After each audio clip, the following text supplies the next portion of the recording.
Bryce, sinasabi mo lahat ng proyekto ninyo substandard? Opo, Your Honor, kasi lahat po ito may obligasyon na kailangan itago.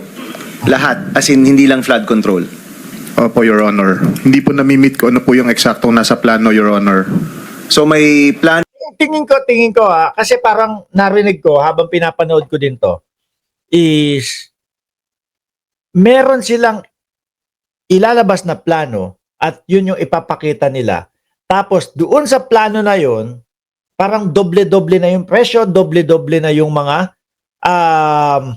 quantity, yung bilang ng bakal. Sinabi nga ni Bryce Hernandez na 100 lang yung kailangan pero gagawin nila 200 yung bakal. At doon sa mga flat sheet din mga bossing, ang gagawin nila imbis na 30 per kilo, magiging 40 kasi malalagyan nung kung something na handling fee or whatever. No? Ngayon, tinanong ulit siya. Ang sabi sa kanya, so bali substandard itong mga ito. Bali kumbaga, ano tawag nila?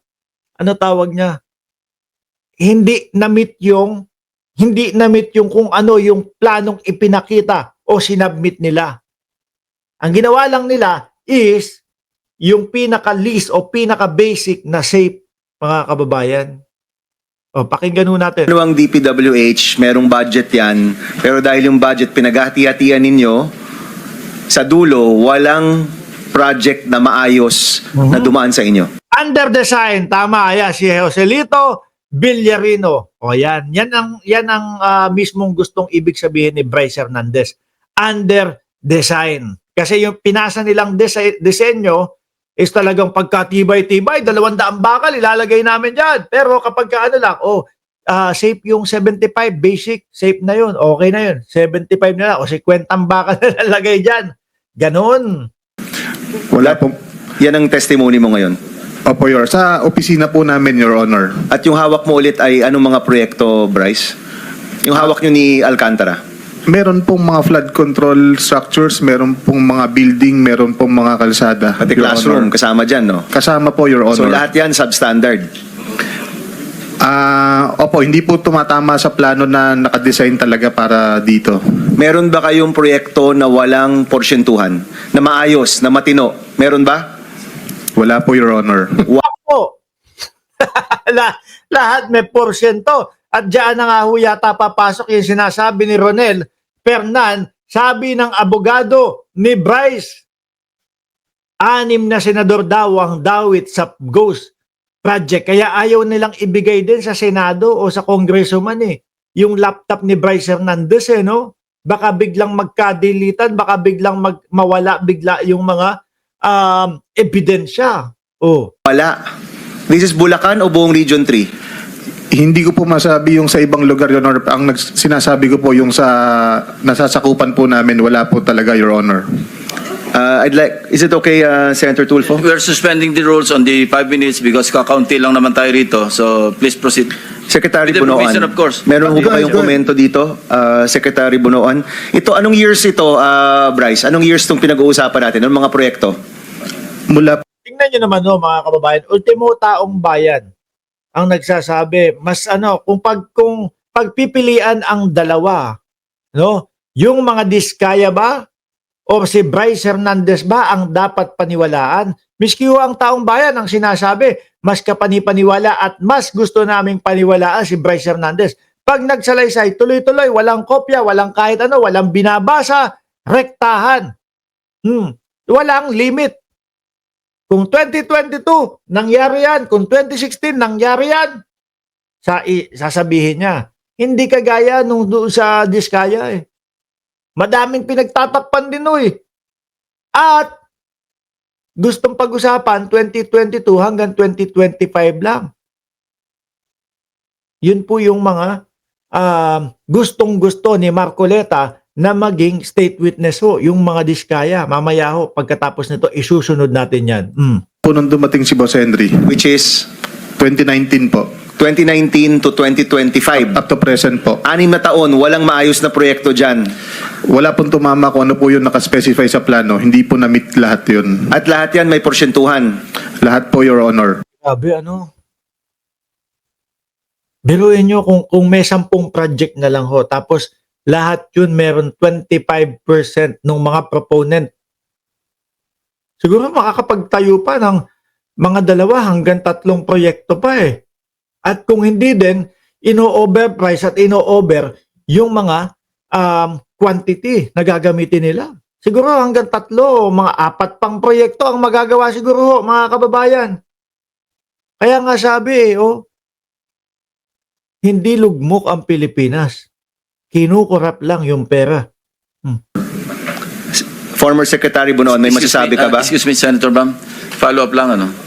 Hindi afterthought ito, Alam mo ito habang nangyayari at the time.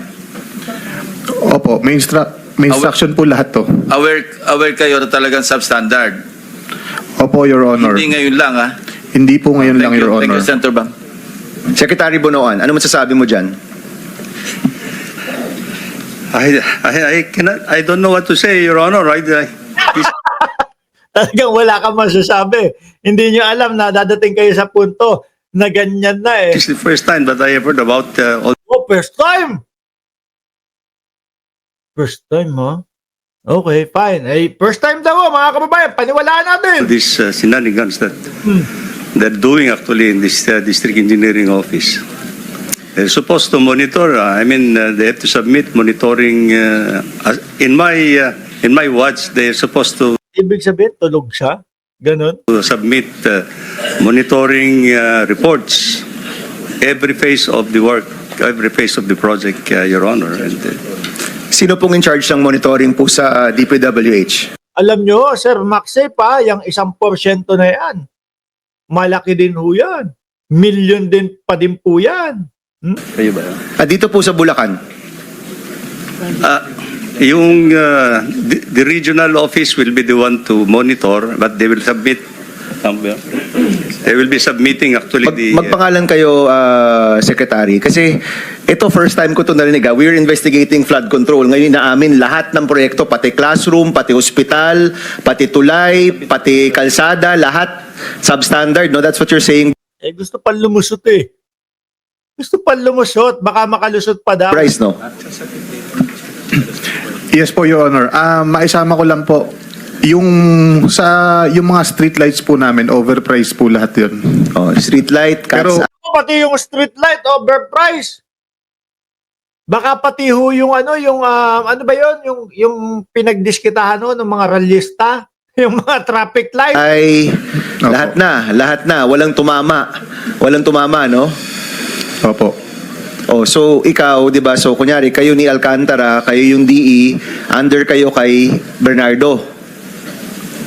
Nung mga panahon po din, opo, Your Honor. Okay, and then si Yusek Bernardo, Secretary Bunoan, siya ba yung in charge ng monitoring niyan? O hindi rin, iba pa? Iba pa, Your Honor. Sino po? Sa central office, I think it's with Bureau of Construction, Your Honor. Bureau of Construction, under a director, under Under the director, Your Honor.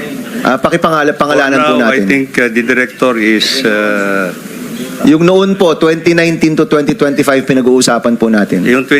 during my watch, Your Honor, the Okay. director for Bureau of Construction is Engineer Alan Borromeo, Your Honor. Alan Borromeo. Sige, magandang makausap rin po natin siya, Mr. Chairman.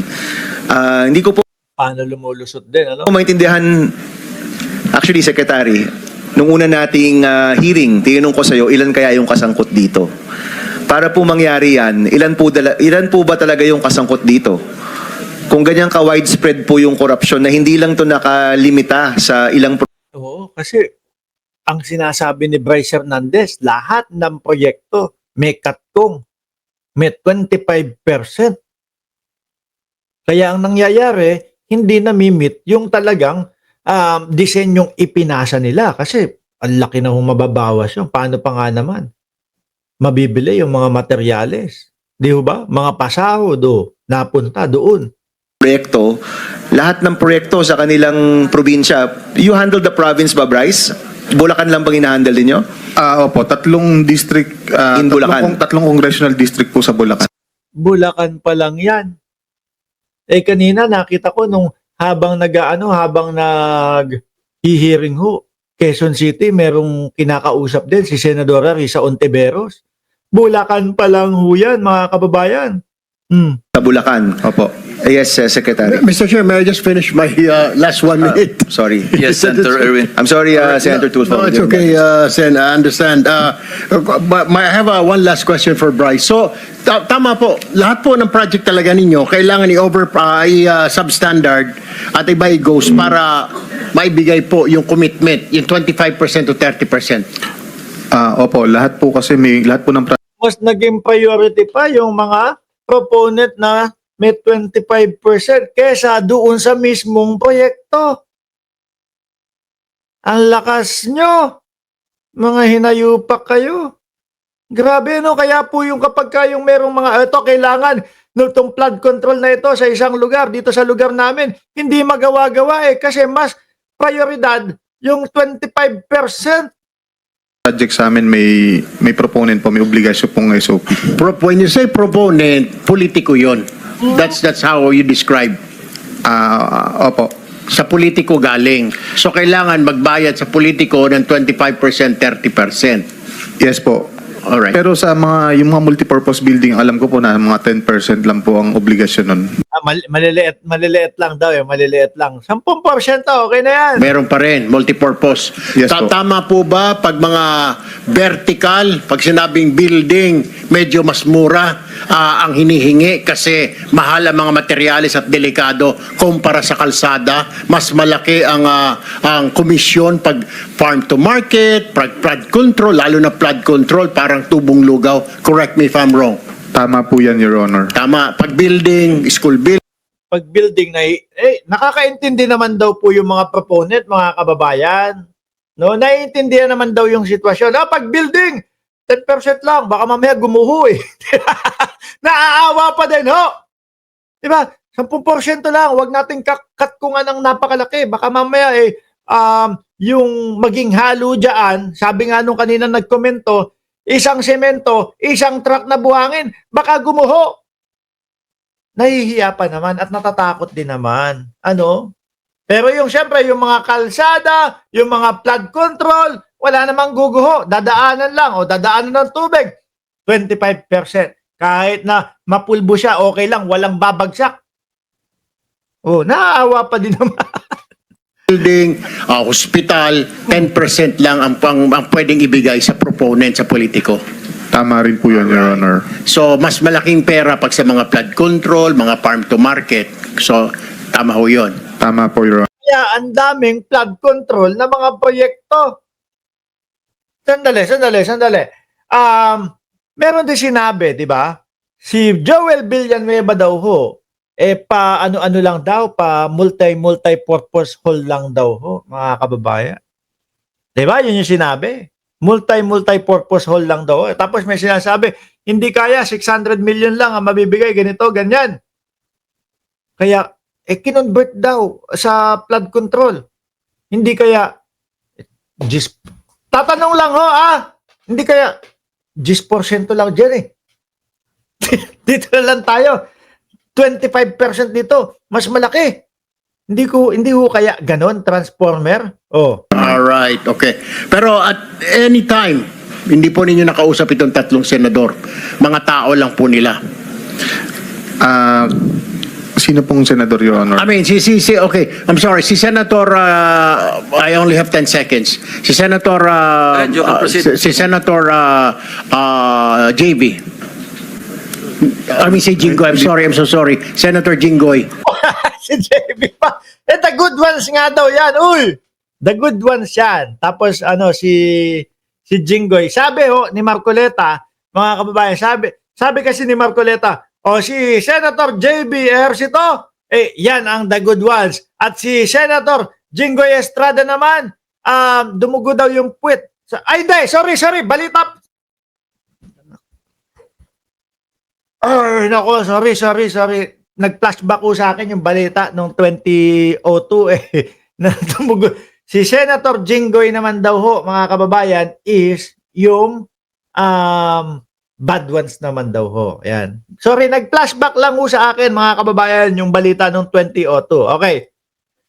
Hindi po, Your Honor. Okay. What about si Senator Villanueva? Nakikita ko lang po sa mga gathering like yung mga inauguration po, ganun po. Pero Ay, yung mga picture, meron siyang mga picture di ba? nagkausap, hindi po. Senator Bong Revilla? Hindi rin po, Your Honor. So wala kayong direct contact or chat ng tatlong senador na yan. Pero pag nag-deliver na po ng pera si Senator Engineer Alcantara na po ang nagde-deliver. Opo, pinapadaan po yung pera po na obligasyon daw po para sa mga senator, pine-prepare namin, tapos bibigay po namin kay Boss Henry. Si Boss Henry po ibibigay po kay Boss Robert Bernardo.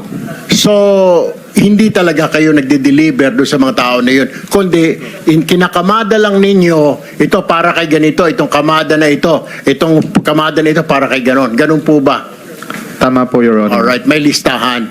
Mayroon So, po, Your Honor. si Engineer Alcantara nakakaalam na lahat kung kanino na pupunta yung mga kinakamada ninyo. Opo, actually, sa amin niya din po pinapadala sa mga driver din po namin. Siya lang po nagbibigay ng instruction kung saan po dadalin. Rektahan, sumagot Rektahan, sabi nga, tell all Siguro kahit pa paano, meron pa din mga tinatago si Bryce, pero yung talagang malalaki, hindi tinatago. Siguro, mga paiwas para sa sarili niya. Para kahit pa paano, maiwas siya, no?